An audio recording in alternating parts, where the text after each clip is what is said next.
Good evening, good morrow, and good morning, everyone. It is a pleasure to be with you, and more excitingly, to be back in the studio. Now, we've had a few guests here on online, but today we have someone very, very special, a mechanic of recovery. I'd like to welcome the one and only Paxton Dickerson. Thank you for joining us today, brother. How are you doing? Better than I deserve. All right. So when we start with this podcast, we're focusing on you as a Mason, you as a teacher, you as an educator and a healer. You've made quite the mark on the TikTok space, especially as, you've got how many followers now? Almost 90,000? Yeah, 97,100 as of this morning.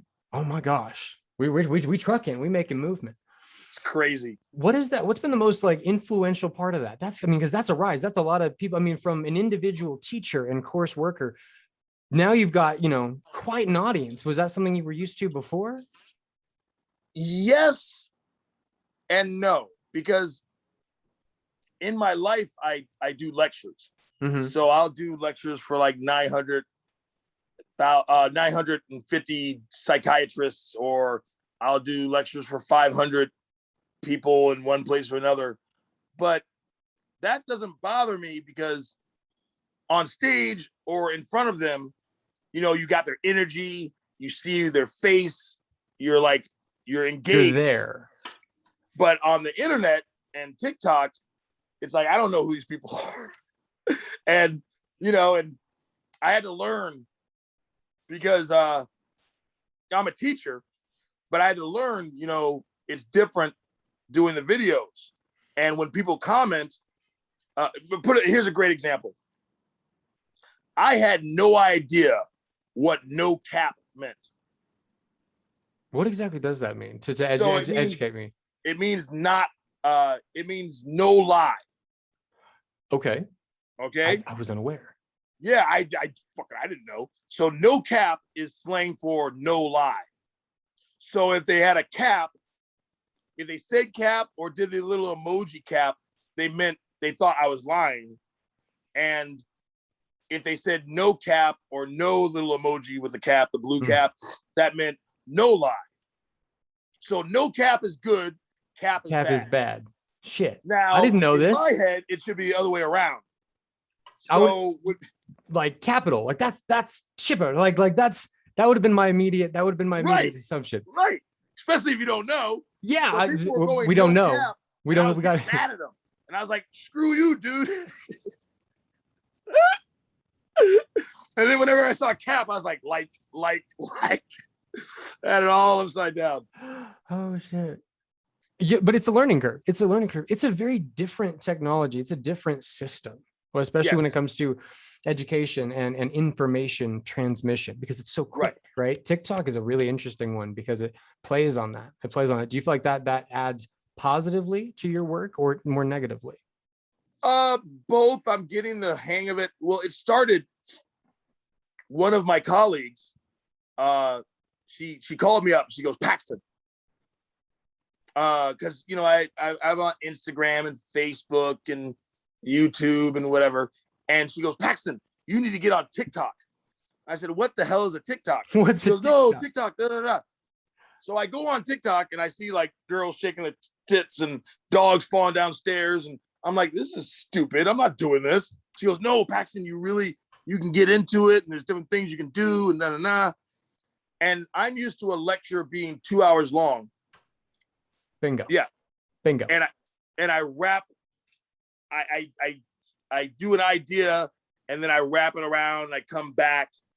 Well, in TikTok, process. You got to get that idea out in 60 seconds. Fuck it. I hate that. I hate that aspect. I struggled so much on there. I first started, I'm like, how do you convey any thought in 60 seconds? Why did they give me an option for 15? It reminded me of Vine, the 7-second app. Like, what do you do? And then, yeah, it just recently gave you 3 minutes. Just recently. And it's so for people who like to talk, us big-winded motherfuckers, right? That's a challenge. Huge. Where's your content base? Where's your content hub? Is it primarily TikTok? How have you overcome that? Well, I broke it down. So obviously, I would have a whole lecture and you can't get the whole lecture. So I would just break down little points, like just one little witty idea that would be in the lecture. And if I need to say more, I start doing, part 1, part 2, part 3, and I kind of had got the hang of throwing out little zingers, and so I had to get the hang of it. And it was weird at first. I felt like I wasn't getting out my whole thought. It's like there's more. There's more. Yeah. It's almost like minimalist thought. Like if you do a 4-part video, if people aren't following your page and they're just going on the For You page, they might just get number 3. Right. And it'd be totally out of context. They wouldn't know what the hell you're talking about. And so I had to like make sure each one was independently a thought. Yeah, you have to kind of uniquely encircle that. Like you can't really put any partial fractal out there, because good God, do you want to talk about an app that takes shit out of context? Right. Shit. Holy shit. Right. Well, just me having a Mason's necklace. Holy cow. I've been called a lizard, a pedophile, a demon, a sellout. You're not really black. You're not really a Mason. If you were a Mason, you wouldn't be on TikTok because they're secret and magical super shit. And I'm like, what the fuck? I'm like, you seem to know a fuck ton more than I do. Like, wow. I'm literally get a Mason. educated. Apparently My education don't do shit. Like, so how do you combat that? I mean, I'll be honest. When I first saw and encountered your content, I was fixated, that golden G, and I'm like, holy shit. But then I watched your stuff. I'm like, well, he's not really talking about anything like Masonic. He's just, he's shooting shit about spiritual, like about the soul, the esoteric. And so it's like, you were this anomaly. I was like, what? Because you're wearing the badge. I'm like, I know it. I keep waiting for you to say it, to do, because we've got there was that one brother who I'm not going to say brother. There's an individual wearing the ring with the milk crate challenge. Oh, he wore a ring. He was wearing a Masonic ring, and some of the things he was espousing were very contrarian to a lot of those teachings. And so just because you wear it doesn't mean you are it. So getting to that's why I was like, I need to know. We need to see, are they legitimate? And so surely you have passed that test. Right. So segueing into your Masonic career, that golden G, which stands right over your heart. Let's start with it. How long have you been a Mason? The pandemic year messed me up. So I've been saying a year, but actually it's been 3. Because I forgot, because the lodges were closed. Yeah. And that year just went by. That was such a depressing year. Oh my God. We were just like, please, I want to go back to lodge. It's just business. I'll wear a Zoom mask. stated meetings. It's legitimately. I blow my brains out. You need the building. The only thing good about a Zoom stated meeting is because I could vape. Amen. Right. It's like, my refreshments occurred in lodge. I sat and enjoyed that. Like, this is pleasant. This is where, I feel that. So I was, for 3 years, I was, entered past raised. I was raised on a past masters night. So that was a cool thing. So all these past masters were doing the deal.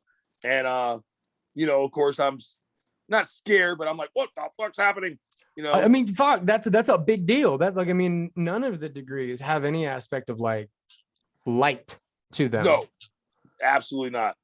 It's like, if, you do the first one is like, wow, shit. And then the second one, you're like, okay, but no, oh shit. And then the third one is like, bow. And now we know. And now we know where the phrase "give him the third degree" comes from. Legitimately, these are things that that hindsight, being such a unique mistress, right? She fucks so sweet. It's remarkable how when we arrive at this point, that those perspectives that turnover, punch the mic. That's fantastic. That we sit with, especially now. this is kind of one that I always, my whole channel, my shit orbits is the spiritual, the esoteric. I like to see when we talk about some of those higher degrees. When it came into your aspect within the fraternity, how would you describe yourself? Are you more of a ritualist? Do you prefer more of a degree of memorization, or how does it fit into your world? So, and I can revisit what you said earlier. It's on TikTok. And I haven't corrected it necessarily, but unless I really have to. Right. But people didn't realize that just because I'm a Mason doesn't mean what I'm speaking about is Masonic. Boom. And I am a teacher. So I've been studying sacred geometry since I was 6. Mm-hmm. So I was 6 years old, writing sigil work and deciphering hieroglyphs and writing spells and being all weird. And I'm a voodoo Gnostic by faith. We can get into that later. But so all that shit. To say, we got to talk about that. We're going to set that nice little package up on the shelf. Don't you let that one go. So all that to say, I've been teaching and talking about esoteric things well before I was ever a Mason. So, and I always tell people, dude, this is my curriculum. Like, this isn't Masonic. I'm not spouting secrets or doctrine. This is mine. This is my truth. Shit, as much as any mind could be, obviously stuff I learned from somebody, but it's what I choose to hold. Right? But so when I entered Masonry, the person who interviewed me, Brother Merritt, and this guy is holy shit. He's 6'1", tall, white, old dude with curly ass hair. He looks like an old Mason, and very conservative, very right wing. And we were talking, and he asked me what I did for a living, and I told him. And he said, "You know what? We might put you to use once you're, up and about, to do like not promotion. Obviously, we don't promote, but to do Masonic lectures and teaching. Right. So education. Right. So, and for the people who aren't familiar with Masonry, there's the fellowship part. There's the people that really like to eat and drink. There's the ones that are more about the ritual. There's ones that are more about public works and the community school drive aspect of it. Thing. So I don't drink, so I'm sober, and I eat a lot. But the whole thing was I couldn't wait to get into that library. Yeah. I said, when do I get to touch those books? That 100-year-old book, I want it. Let me touch it. They're like, wait. I'm like, all right. Literally, as soon as I got raised, we ate the green beans and I went straight into the library.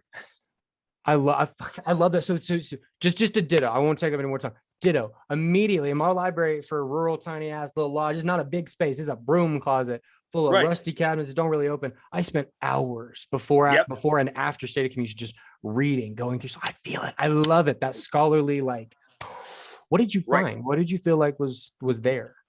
Oh, just I found so much, and then it made me look for more. This is a book I just got. Don't even get me started. I've read that one front to back. I haven't read it yet. Oh my God, it's ingrained in my mind. Is it good? So this will be future content in the making, I swear, because I want to know your opinion. I want to know like just your feedback, because this was one of the first ones. Like, I Googled Masonic magician. I had no conception of this book's existence, and it manifested itself. And I was like, okay, all right, grab that shit. And it has stayed in my soul library. Nice. Perpetually. So as we'll get into all the different spiritual and mystic things I do. So rituals were no secret to me. Mm-hmm. So the part, because they were like, Paxton, it's going to be like, and I'm not going to speak out loud what it is, but they're like, okay, this is going to happen. This might happen. Don't get freaked out about this. And I'm like, no problem, because it paled in comparison to the shit I was doing already. But what I love about masonry is that it's so precise. So I learned a lot of precision in things that I do on my own to be precise with it and to hit points. Yeah. And I really liked that. I am not the best skill at it. I study, like, you know, the different parts of the things that we study. Mm-hmm. I studied them and I got them down, and I would learn the history behind what I was saying. I wasn't just going for memorization. I wanted to understand, okay, but what? Why? What? Why? Bingo. Now, as far as footwork goes and some of the other stuff, I have constantly heard from every single person, even the Tyler, Paxton, slow down. Because I'm like, like, slow down. If you give yourself time to think, you know, and I'm not a slow person. So that's honestly one of the greatest lessons I'm learning from masonry is to slow down.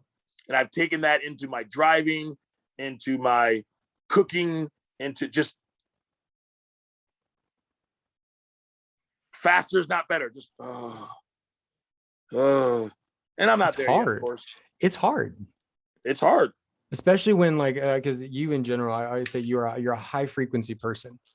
You are accustomed to rapid phase shifts and changes in thought, in molecular state and density. And that's the way you are, it's the way you move. And so when you get into a place, which is basically, it's like an atomic reactor, it's something it's intended to take the reactive and pull them through this, like, you know, this alchemical force.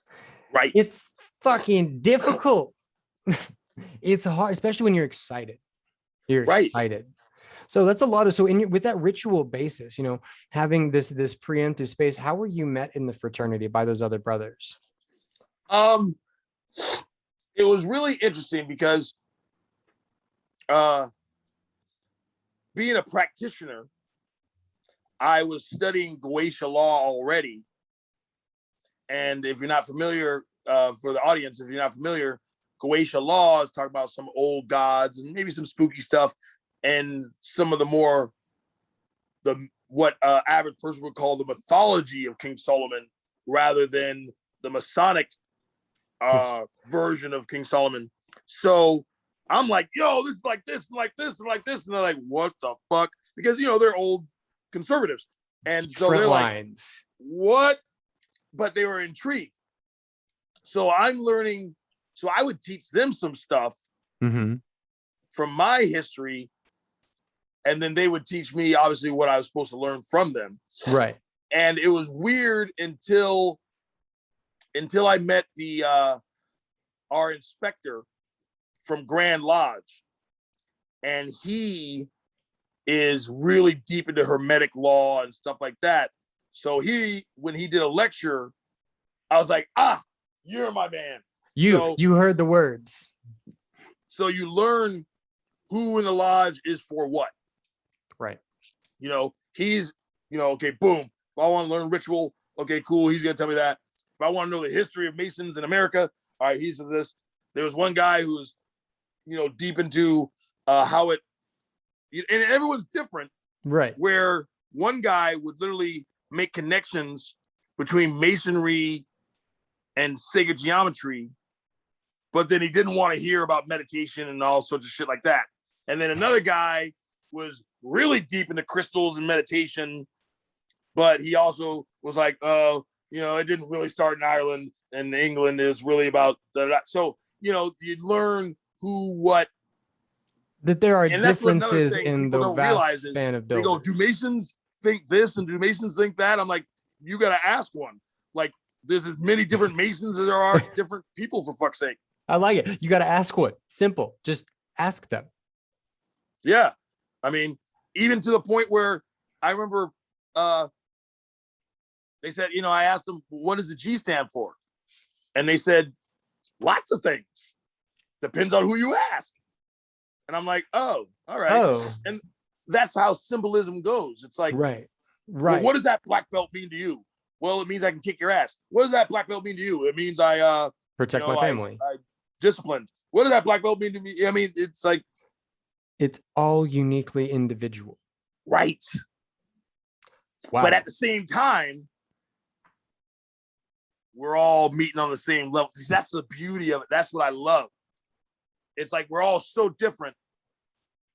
And that's why we stay away from politics and religion, because those are divisive and separative tactics. You know, I mean, inherently, and I'll admit, so that right there, I feel like you described and encapsulated, if anybody, you know, for those brothers or nuns watching, there's the secret, right? It's harmony. It's being able to just meet on the level and agree that we're in different places, but we can agree to be here together. You know, just what's today? Friday? Yeah. Wednesday. This is the first time we've ever done this. Wednesday, we were going to do a practice, but only 3 people showed up. Me, one of the past worshipful masters, who's now a coach, and another brother. Mm-hmm. So we decided, I mean, we guessed we could have still practiced, but we didn't. So we ended up just sitting around talking, and someone was complaining about their wife. Next thing you know, the vaccine came up, and next thing you know, we were in a political argument. And, you know, and we all said, we shouldn't be talking about this. And then we did it. And so we did it. And then we're all, you know, just blah, blah, blah. And it never got heated. I mean, obviously we would go, no, think about it. Wait, let me finish. Da, da, da. But it was just a conversation. And then as soon as we were done, it was like, we're good. All right. So next week we're going to do, you know, and it was just, that's the cool. I love that. That's the way everything should be. That tracks. That's even the same. Like I've had conversations with people that I thought were radically different from my fundamental thought, but even like when we ended that conversation, because shit got heated, got hot, because we weren't in that, you know, we weren't bound by that. We stepped in, you know, like you said, we knew we shouldn't, but we did it. We shouldn't, but we did. We immediately were like, no, bro, like, brother, I still love you. We're good. We're tight. There's no issue here. We're different. We're good. And we parted well. So that's okay. So it'd be like arguing Thai food versus Chinese. We can get heated, but we're all gonna go get pizza. we all gonna eat. We're going to enjoy. So when you look at the fraternity as a whole, where do you feel like your most polarizing experience emanates from? You know, I know you talked about that unity, but specifically when you look at the time that you've spent, is there any one moment that, you know, that stands out amongst the others? I don't know what this is gonna sound like, but this is my truth. Really, the most amazing moments have been outside the lodge. When I'm walking down the street and 3 dudes look at me and they stop and they go, "Are you a Mason?" And I go, "Yeah, well, yeah." And they go, "Oh my God, my grandfather." And I go, "Are you one?" They go, "No, but my grandfather." And they're older than me, but they know that I did what their grandfather did. They don't know me, but they know I do what their grandfather did. They respect the grandfather. And just to watch that understanding fall across their face. And selfishly, it does, I don't even want to say ego, but it makes me feel proud. It's honorable, right? You know, it is more honorable than any star and garter, you know, than any noble, you know, it is powerful because we choose to make it powerful. You know, because what's what we assign to it. Absolutely. I like proudest shit I've done in my life outside, you know, is wear that apron. And people are like, it's devil. I'm like, you can think what the fuck you want. I know what it means. And it's much like I tell people it's like a varsity jacket. Everyone says varsity jackets suck until you get one. And if you got one, I bet you wear it. Absolutely. Yes, you do. And you know, and if you give it, if anybody else is caught in it, they share that honor, right? They share that treasure. And you know, my girl got it on, you know, she's wearing my badge. It's honorable. So if you get it, you get it. If you don't, you've never had it. And selfishly, I've been pulled over and a cop's let me go because he's seen the thing on the back of my car. And, you know, he's like, "Oh, you're a brother? Ah, piss off, fuck off." And, you know, things like that. And obviously, and for the audience, if you're not a Mason, you know, that's not the point. And it's not guaranteed, but it'll probably happen. I mean, you just understand that, like, when you're making relationships with such a wide space, you know, again, you're tapping into a very wide friendship, and where friendship does a lot. You know, you can even take the Bhagavad Gita. the relationship between the individual and Krishna, Christ living, is described as a friendship. So when we look at the basis of our fraternity, how we're setting this establishment, even Jesus talked about, let's talk about creating a relationship. It's about a relationship. So let's be family. Let's be brothers and sisters. That's the key. So, you know, if you get it, you get it. Okay. So also, now you said so. Oh, go ahead. Sorry. Real quick. Also, oh shit, I forgot. Oh, also, one of my first dinners there, I looked up and I was like, who's that guy? I don't know him. And I didn't quite understand how it worked. You know, it was a lawyer from what's the South American city? Juarez. There's a lawyer from Juarez, and this guy doesn't even speak English, but he's a lawyer and he's a Mason. And he's like, you know, basically, you know, I knew I was going to be in America, so I called the lodge, let him know I was coming. He's sleeping overnight at his house, and it was just, I just was like, wow, this thing is global. Like, it's big. And I knew it was global, but to see it being global was really cool. That global international nature too. And I'll be honest, I'm a traveling man.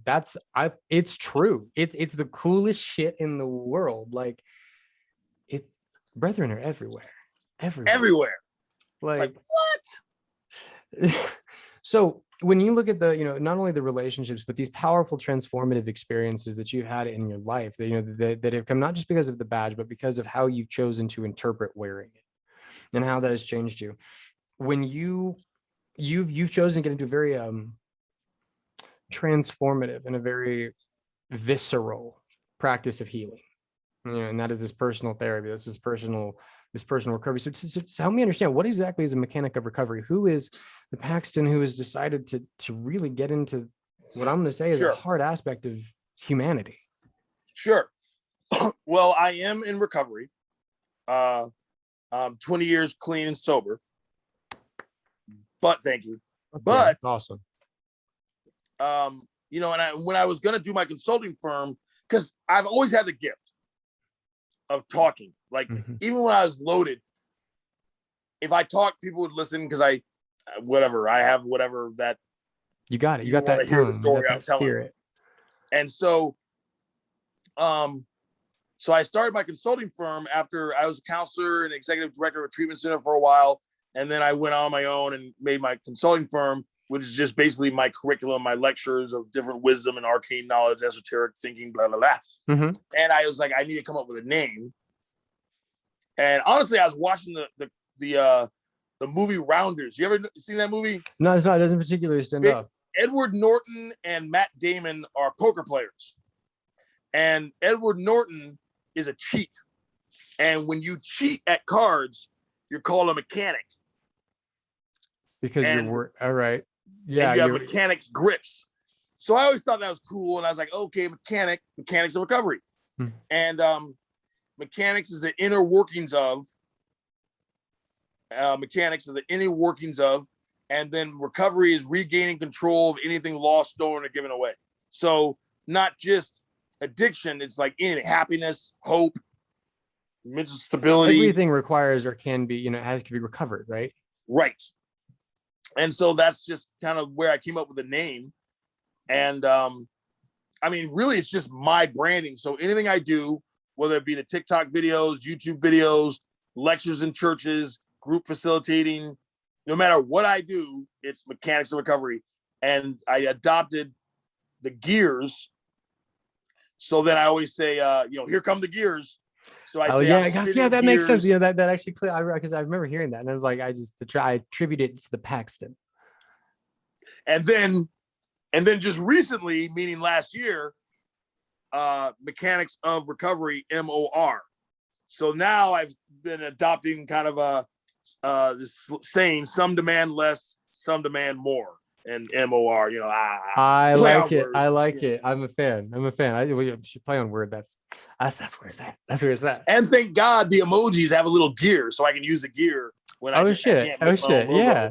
I didn't even think about that. That's such a funny way language is developed, because we talked about it in the beginning, right? You know, the information is rapidly evolving. I didn't understand cat. 9 times out of 10, I need people to explain to me the way my generation or those similar, younger or older are talking. I don't understand these words. I'm like, Right. English says they mean these, but context says you mean something different.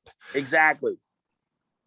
So, and I remember, because when I was little, I mean, now it's not even a thing, but when I was little, chill was like some deep slang.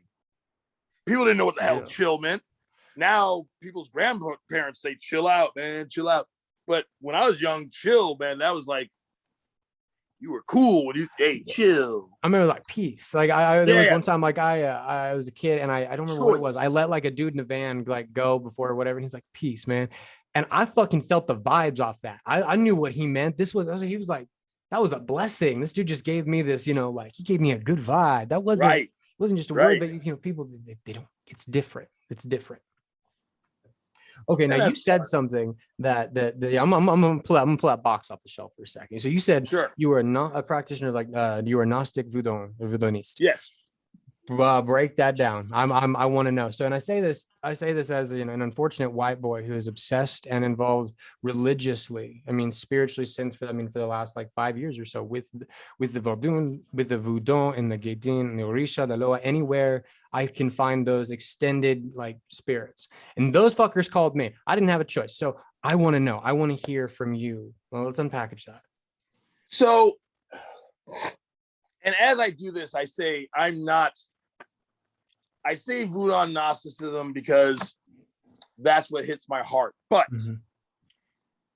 I'm not any one thing. So I've worked with the Greek god Pan since I was 6.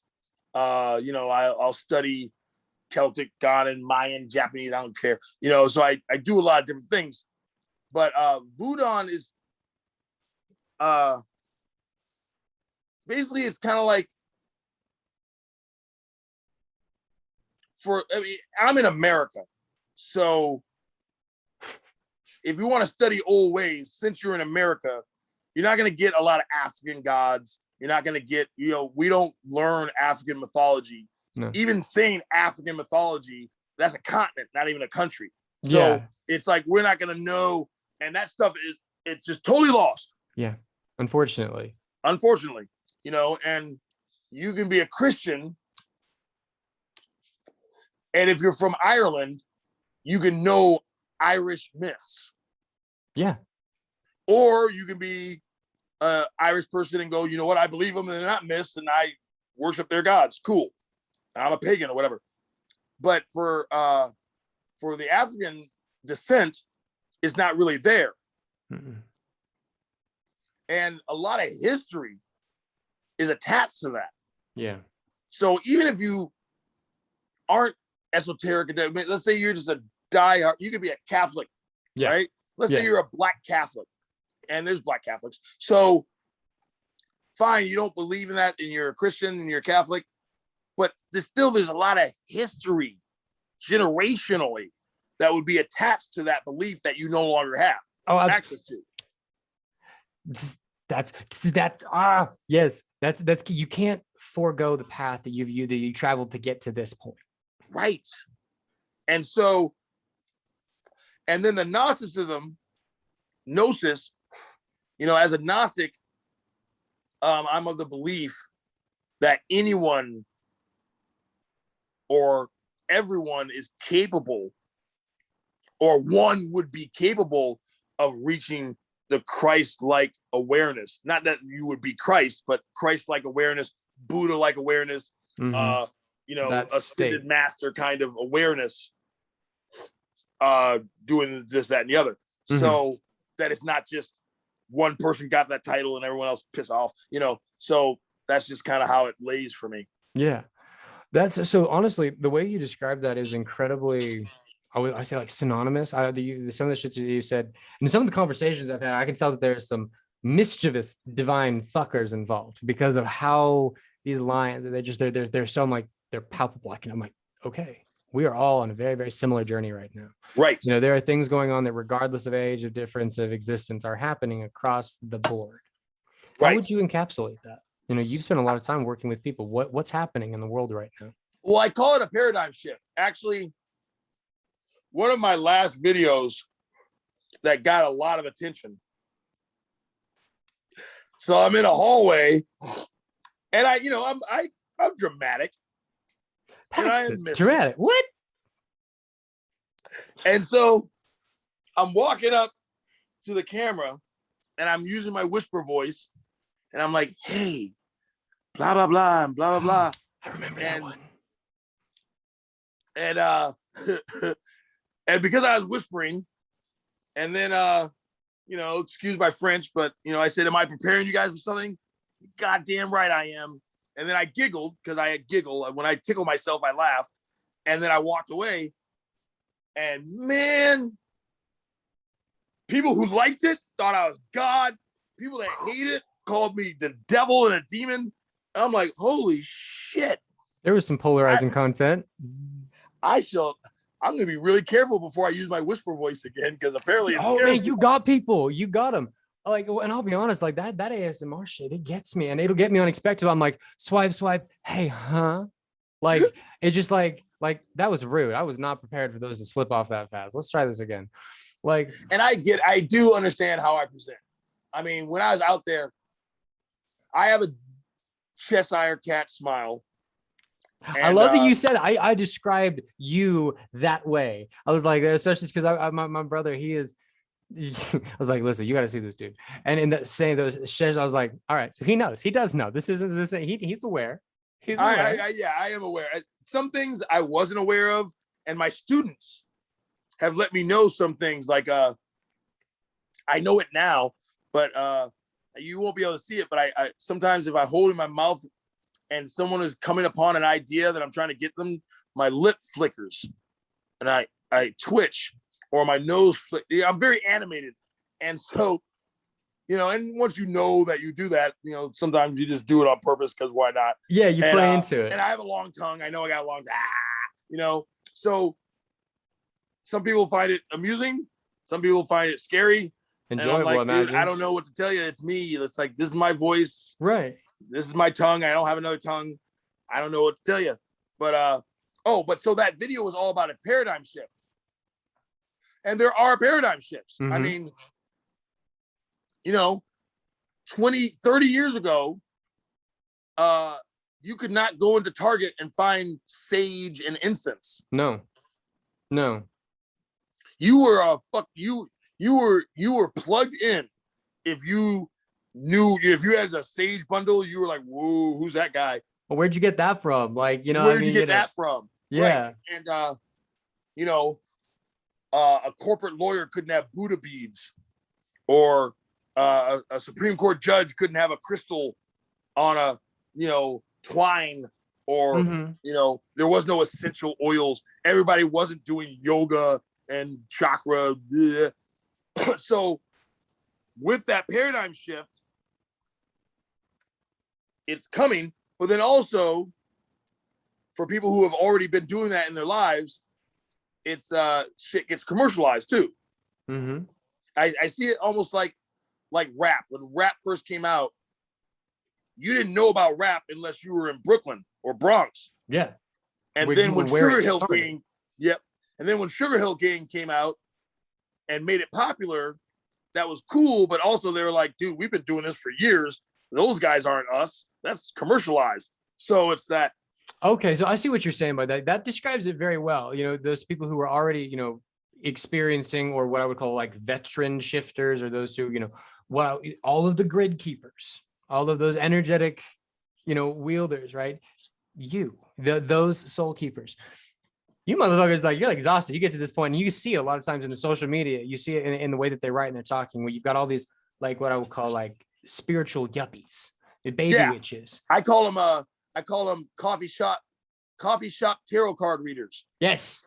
Because every little num that goes and gets a tarot deck, they're fucking ooh. And I'm like, dude, you're 18. And what's even funnier is some of them will pass judgment on me. And I'm like, you're picking sides on a spiritual war that has been going on since before you were born. You might not even know what you're talking about. It's like, and the fact that you chose to speak said more than what you said. Like, but I don't want to be that old guy who's like, fuck the young people. So it's just the way of things. It is the way of things. It is. And I think it marks a lot of things. So what would you say is the definitive, we talk about the shift, how would you describe this paradigm shift? We're in one, but what does it look like? What is it taking us to? We are realizing more and more, to a point where it's even being taken for granted, the idea of vibrations and energies. Mm-hmm. And what we're moving towards is, the way I describe it is, if you're Professor X, and Professor X is the Marvel superhero who can read minds and do telekinesis and all that kind of fun stuff. If you're Professor X and you realize the power of your mind, and you realize if you tell somebody to drop dead, fuck off, they might actually drop dead, then you're going to be a little more careful with what you say and what you do. Mm-hmm. I think as human beings are globally realizing a little more our power, there's obviously going to be problems, but then all of a sudden we're going to shift to a new level of understanding where it's like, oh, like negative vibes aren't just negative vibes. Negative vibes to it. Might kill a tree. Yeah. Negative vibes might, be the negative thing that they're emanating, right. rather than the positive continuation. So that, right. So let's roll into that. I love this question because it's always, I'm going to paint a picture. So for those listening, I mean nothing but a hypothetical question here. Sure. For those parties involved, it is not at all hypothetical. What divinity are you? What God are you? What ruling, controlling force and energy manifested of the supreme and all are you? And who are you in this realm? What are you here to do?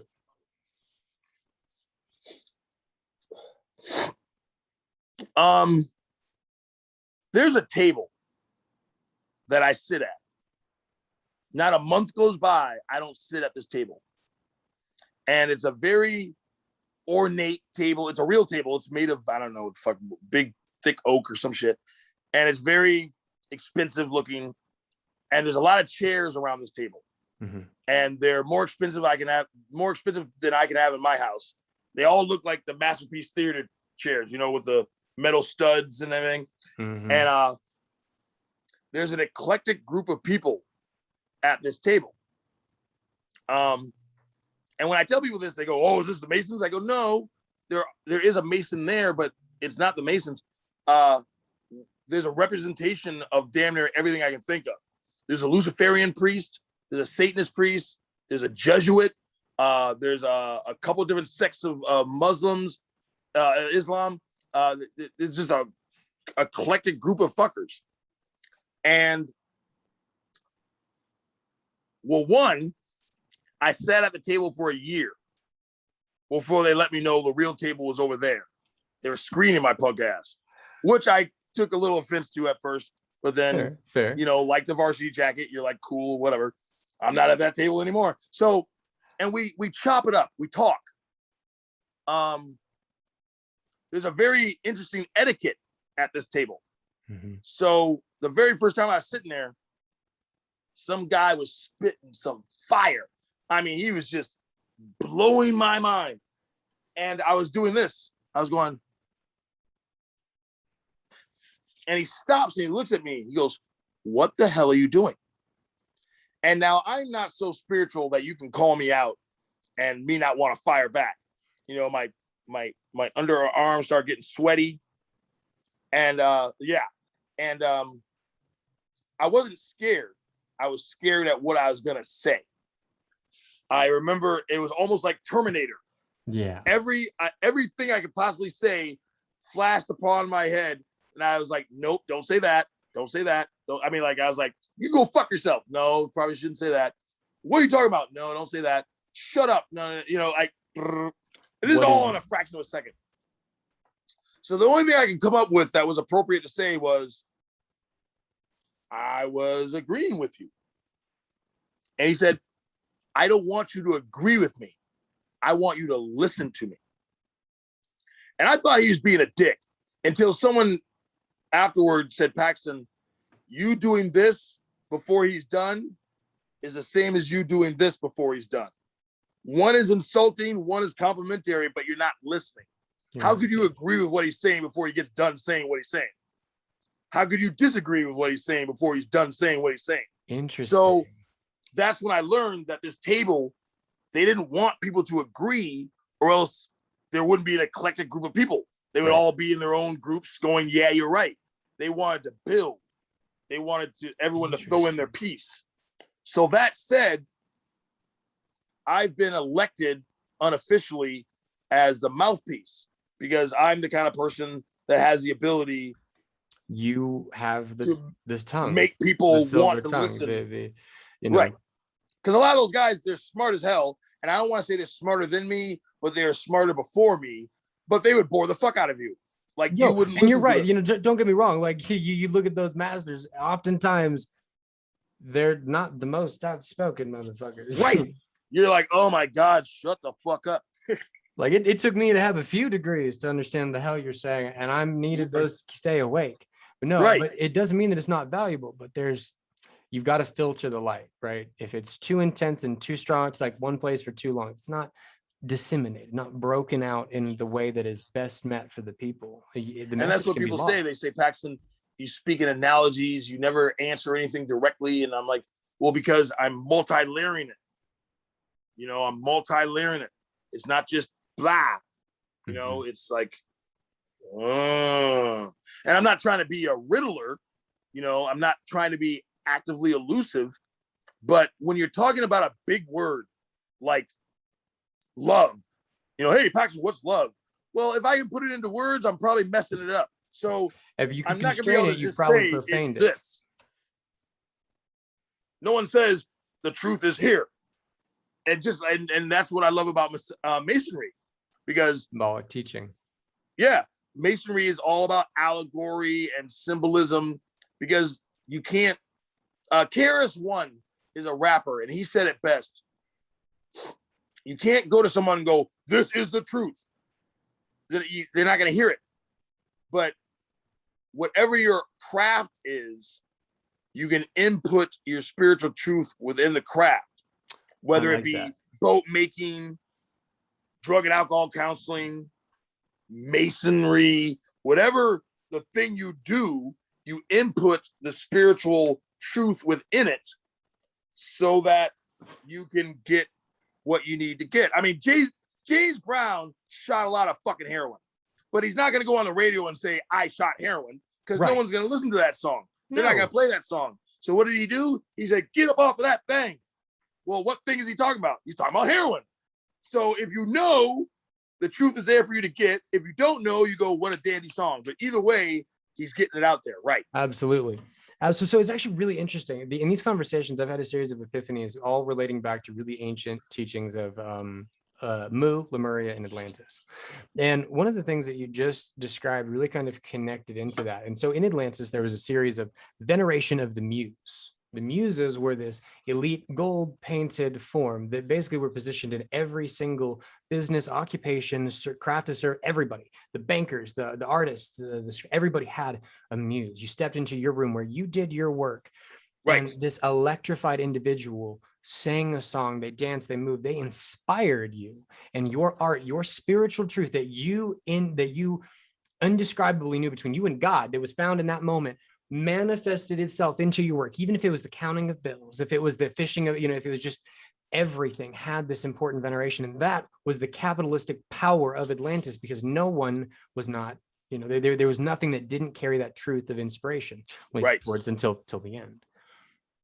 So that's my mind is like, because I'm seeing these, that was how it was. And what you're describing, what we're building towards there, that sounds very, very, very in line.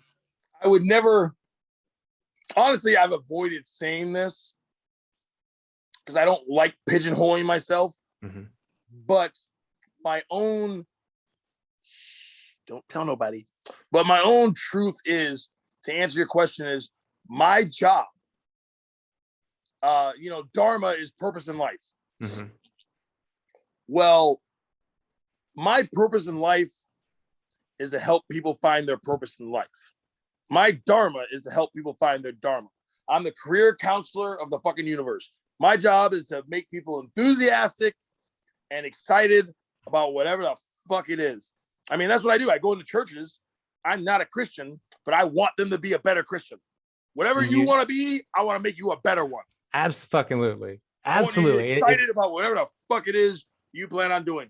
Honestly, and I don't have a big opinion on it. I say this semi-jokingly, but not really.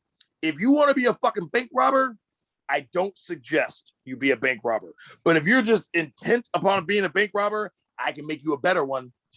You probably need to fucking not have a butter knife. Like, hey, let me help you out here. We can still address the need to have quality in what you do. Listen, doesn't matter what you do, these apply. I feel it. I love that. I get it. Now, maybe in becoming a better bank robber, you will, and honestly, actually, it's very true. Because if you're a really great bank robber, you'll realize there's better ways to rob a bank than to be a bank robber. There's a video with Matthew McConaughey, and I don't know the guy's name, but he's a yogi, Indian mystic. He's a very intelligent guy, and the viewers will probably know who he is. I'm kind of embarrassed I don't know his name, and the guy is saying Matthew McConaughey actually duetted his video. So I'll send it to you. Matthew is basically showing his reaction to the guy. It's really awesome. Like I need to see this. We're doing a reading of Matthew McConaughey's autobiography, Greenlight. So I need to see. And so this guy is saying selfish is not bad. Selfless, I mean, you have to be selfish. You are self. To be selfless is a concept that's not even obtainable. Sure. So, sure. I mean, what are you so selfless you don't breathe? So it's not that selfish is bad. It's that it's done half-assedly. Be selfish, but be all the way selfish. Be selfish globally, universally. Okay, yeah, collective selfishness, not to be individual. Boom. Right. Boom. I love that. So, and I did a video on this. It's like, I've choked on my own spit because I'm swallowing half-assedly. It's like I'm almost swallowing, not quite, and all of a sudden I realize I'm breathing the shit, Or the squirrel, half-ass runs across he could have made it, but he, in the middle, bang. And so, whatever you're doing, if you are truly doing it correctly, it will be beneficial and good. I realized the thing that was best for me and the right thing to do were a whole lot closer than I thought they were. I always thought they were this far away, so I'd always pick this one. But when I realized that they were right here, and I am a sociopath, so it's really, I'm not going to do the right thing because it's the right thing. Amen. I'm going to do the right thing. It's like, trust me, if I made the decision, it was a strategic one, not because I. Right. So I'm going to do what's best for me. It just so happens, upon close research, what's best for me ends up being the right thing to do. That's unique. Well, that's a remarkable power. That's remarkable. How do you suppose that people start to get to that point, right? Of getting to that nexus point where these things that they keep, they believe are separate are really, they're more closely in line. How did you get to that? Well, I first you trust someone who said it, and you test it out. It's okay. Like, and I'm a former villain. I've done some very, very, very heinous fucking things. I have had plenty of. I was never a gang member, but suffice to say, I worked for a group of people who own clubs and liquor stores, whatever you want to call that. And I mean, there's a name for it, but I don't want to use it. But so, and I'm not saying I was a badass. I was a little scurvy little jerk. Matter of fact, when I was in Mexicali, they had a nickname for me. They called me Tecuache. Now, if you speak Spanish, that means dirty little rodent, like a possum. Oh. Hey, Tecuache. Hey, Tecuache. And he's got a ring. Tecuache. I thought it was cool the way they said I mean, it. yeah, you say it right here. I'm like, hey, but at the same time, like, I mean, no. Then my friend was like, Paxton, they're calling you a rat, a rodent. I'm like, oh shit, are they gonna kill me? So, but my point is, I have scammed banks out of thousands and thousands of dollars. Mm-hmm. I didn't realize that I could get 3 times that teaching people and trying to help them out. I saw that as an individual one time, and they were critiquing like spoon benders, and they're like, listen, I'm not saying you can't bend a spoon with your mind. I'm just saying it's a lot easier to just bend it. Like, right. Just right. Like, there's an easier way. When I started being a practitioner, the first thing I was taught was never invoke energies or entities to do what you can do yourself. Amen. It's insulting. That be, I well fucking said. So, I mean, the extreme cartoon example would be, if you can levitate a broom and make it fucking sweep up the room, don't, because you can sweep up the fucking room. You do that shit. Why are you making a broom? Why are you using magic to do what you can do with your own fucking 2 hands? Are you familiar? You don't summon entity to hex somebody. You want some entity to go push somebody down the stairs. Dude, you go over there and push the guy down the stairs. Take credit for your own shit. So are you familiar with, because a lot of what you've talked about, and you mentioned, especially like some of those goetic introductory sciences, have you read the Sacred Magic of Abraham Millen? Yes. Okay. So, because what you describe, a lot of the things, even like with not forsaking that original place that you were born, regardless of its uniqueness, but understanding it in a kind of a harmonious way.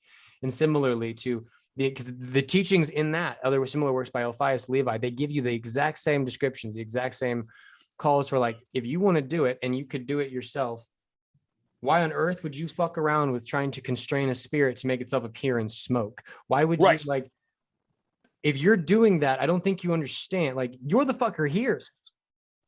You move it, you do it. That's not where the power lies. And that's what I teach when I go into churches and we talk about prayer. I said, don't make God a genie. Unless you actually worship genies, your God should not be a genie. I mean, God does not wash windows. I can imagine if I was God and a bunch of motherfuckers are telling me what to do, I'd be like, well, you piss off. I know what I'm doing. You do this shit. I gave you hands. I gave you a mind to rationalize and reason. Why the fuck is this back in my court? Like, what's the fast food that you have? Oh, McDonald's. Okay, so can you imagine going into a corporate McDonald's building, catching the elevator to the 6th floor, and going and finding one of the executives and saying, "Hey, make me a Big Mac." He's gonna say, "Hey, dude, I got people that do that shit. Like, what are you doing here?" And that's what I imagine. When you're invoking spirit or God or a higher power or energies or whatever, it's like, dude, what are you asking me to do that shit for? You fuck off. You do it.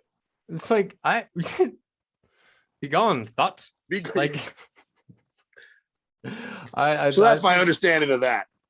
Well said. Well said. My mind is turning, and in order to keep it in one space, in order to run it in a space. So what I'd like to do in the future would, you gotta come back on the show. We got to keep you on the channel to keep these dialogues. It would be my pleasure. I'm thrilled by these conversations. And I admire you and your content. Honestly, you and there's 2 other brothers, because I was very isolated in TikTok. I just did my own shit.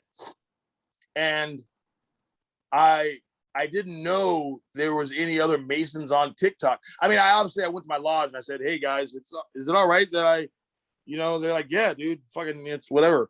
And so, I made sure I wasn't breaking any rules, and I wanted to make sure I wasn't, you know. And they honestly said, dude, if it's not cipher, if it's not our hieroglyphs, it's not really a secret anyway. You don't have to go speaking on everything, but if it's not, you can say whatever the fuck you want.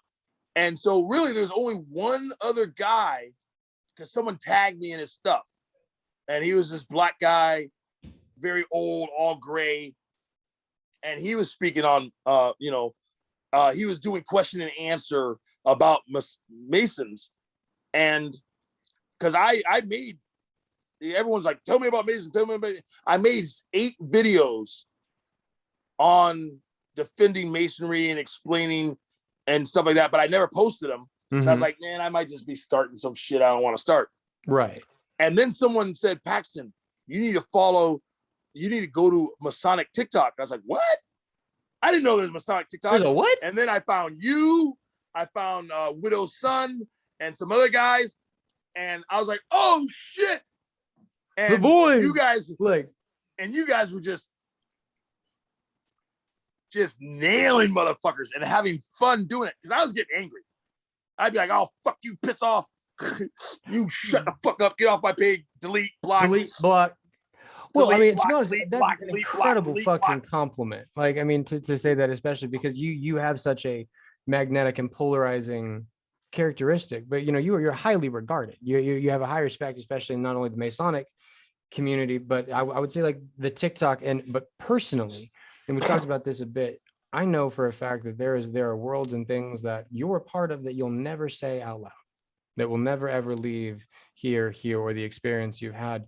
But the well-being and the amount that they contribute to the collective good is recognized. And it's like, that's an important thing, is, to make sure you are not unseen in the hard work that you put into it, especially in spite of personal struggle and trial, because you're still a person bound to this life to have a uniquely polarizing one. And the fact that you continue to make that space, it's, That's so awesome you say that. I mean, I'm very dark and the lighting's bad, so you can't see me tearing up, but I love that, and I need to hear that sometimes. And then the other side is sometimes I don't need to hear it, because I do get arrogant, and in my arrogance, I'm like, who the fuck are you to tell me? And I'll delete, block, yell at and actually what was it? A Masonic brother from like South Africa. I forgot where he was from. It wasn't American. And I was going off on somebody, and just one very nice, polite comment. He said, remember, brother, stay on the square. And I was like, oh shit, you're right.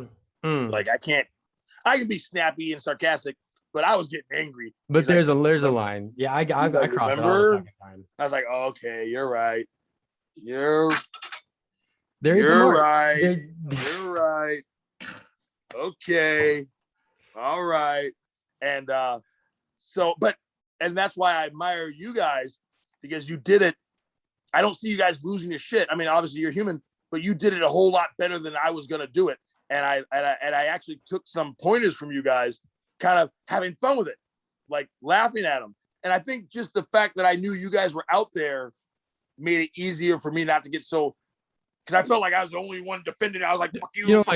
Wielding the Tyler sword. No, 100%. Like it remarked Soul Magic, where he kind of did a series, and everybody's like, why does it frustrate me so much when people say shit about the fraternity? Like, inevitably, like, I can be all like booted high and mighty and fine, but then the minute some dipshit decides they're going to say shit about something they had known nothing about, or tell me that I know nothing, I'm like, listen, I will beat you down with a 24-inch gauge. Don't think these, like, I will beat you down. It's just, but I get it. And so, like, that's what, but you laugh. I'll take this square and compass and fucking throttle you, motherfucker. It was funny. So I actually have I'm going to get it just to show it for, yeah. Oh, the puppy. The puppy. And the cat. Oh. We have all of the fur babies. We have all of them. Come, you're gonna come to him. He's like, no, Dad, don't make me do it. Hi, Puppy Lou. Hi, little Pooly Booly. Chair. Hi, puppy. Oh. Ooh, I want the puppy. He says, I'm not used to being in the chair.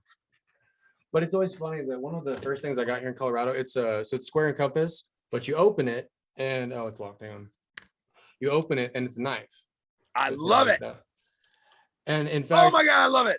I did it. So I did a lecture to my lodge back home, all based off of that's dope. The like the symbology that like the square and compass, especially at this space, is like it's a defensive tool. It's a shield, right? It'll block you, it'll protect you, it'll keep your angles right. But if somebody gets too close, all of them could be used in remarkable precision to separate. A knife separates. The athame and spiritual teaching separates. You're separating yourself. You're not hurting, you're not wounding, you're separating. And so that was, you talked about that. I'm like, you're damn right. Dude, that's genius. I love it. I love it. That is great. Oh my God. That is so awesome. That's going to come out of my mouth next week in one of my lectures. Oh my God. That's so fresh. Well, God bless you. Hey, if anything, if I could help at all, just to give you something to talk about, if it's funny, entertaining, or correcting, please let me be that example. And I think honestly, it's weird for me personally, because I've taken note, because sometimes people can say some outlandish shit and it doesn't bother me. But then sometimes it does. And I think the discerning factor is, like, sometimes I know they're just mentally ill. Like, oh my God, you're going to go to hell and the brain fire. And I'm like, all right, you're a fucking maniac. And I don't even delete their comment because it just looks stupid. But then sometimes I'll look at what they say and I'll go to their page and they're not a troll. They're like a person. They're legitimate. With like 3,000 followers. And I'm like, okay, I got to spend some time on this because I got to correct this guy. We got to correct this. They're a contributor to the information pool, right? And we got to make sure we got shit in line. And what's awesome, and a lot of people say, Paxton, why are you even engaging them? And I get it, but out of every 50 motherfuckers that does that, I have traded phone numbers. Because honestly, sometimes they just don't think, and I don't know, it's weird. I guess they think I'm not a real person or I'm a robot or I'm a part of the Matrix or whatever. But it's like, but I like talk to them. Okay, and then I follow them. When you answer my phone, them, and I tell them, dude, call me. And they're like, seriously? I'm like, yeah, here's my number, 714-600-3587. Give me a call. And they think I'm not, and then they call me and we actually have a conversation. And as soon as they come, their tone changes because they realize I'm a human being. And then instead of going, fuck masonry, they start asking me questions. Legitimate questions. What? And I mean, a couple of them have said, you know what? You've changed my mind on it. Or sometimes I find out they're insulting it because they think they can't join. And once they realize you're not chosen and all this other shit, they're like, hey, it was actually just kind of sour grapes. Yeah. Like, I don't think it's possible, so fuck it. And then it's possible. Yeah, inevitably, right?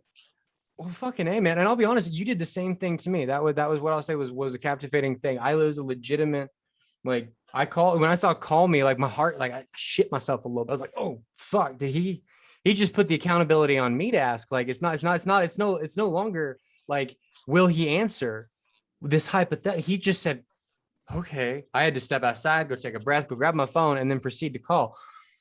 And inevitably, it immediately just distilled so much of the tension, which allowed inevitably us to start like this conversation and shit like that. So I was in a parking lot about to go into a grocery store, bought some oranges.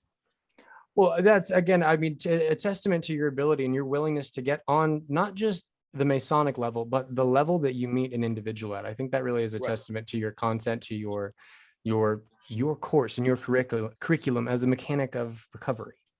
I hope that never changes. I hope that I stay that way no matter what happens. I want to be, you know what I mean? Mm-hmm. I can't imagine being the kind of guy and it's like, oh no, you can't reach me. Oogie boogie boogie. Here I am. I'm here. I'm accessible. You have questions. Let's address them. Before I forget, for anyone who's listening on this topic, I am doing online classes. Really? Yes, I booked. My first 2 classes are booked tomorrow, Saturday, 9/11. Ooh, and then I'm gonna keep them coming. You can reach me through my link on my profile, but I prefer text and phone call. And my number is 600-3587 and just text me and I'll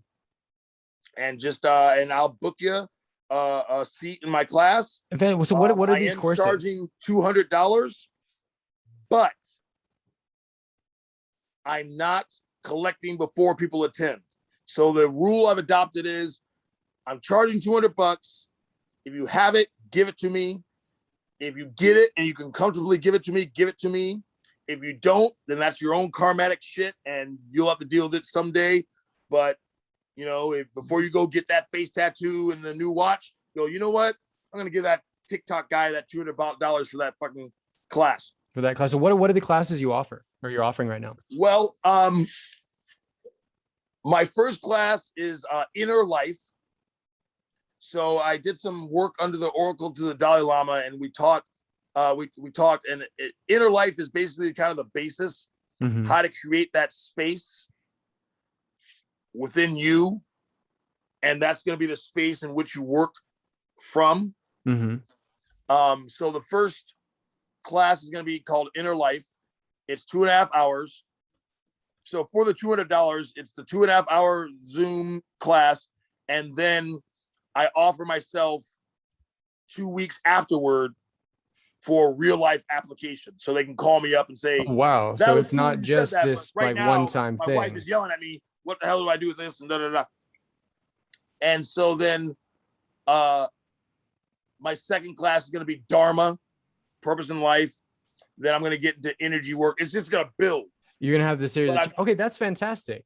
That's fantastic. Well, and to be honest, I think that what you call that karmic pay system, I feel like that's going to create it as a very accessible point. We'll make sure we'll get your, if it works for you, we'll put your phone number in the description and link to your website, mechanicsofrecovery.com. And then likewise, get all of those links down in the description so that we can try to help boost some of the, boost attention to your courses. Cause I'll be honest, the curriculum you offer is invaluable to any person at any level of life, be you Mason, struggling individual or a confident one, there's always a way to be better. And that's what we look to mechanics for. Paxton, it has been such a pleasure and a blessing to have you on. Thank you for taking the time to join me and answering these questions. I'm incredibly honored and humbled. Would you like to take us and send us off? I love you. Beautiful. This made my Friday. I'm seriously fucking happy. Like, this is cool. I love this. This is why I do this. This is why I do. How would I ever have met you? You know what I mean? No, it's factual. I don't challenge it in the slightest. Like this conversation and these kinds of conversations with people, these meaningful relationships, this is where it's at. This is where we can generate value in each other's lives and we can continue the conversation. Nothing else. We're just telling a story. It's just conversation, but it's a good one. It's a damn good one. Brother, I love you. Thank you for this conversation. Thank you for these words. I think we're gonna make time. It's because we're gonna have a good and busy future. I look forward to it. Thank you, my sir. Take care and be well, brother.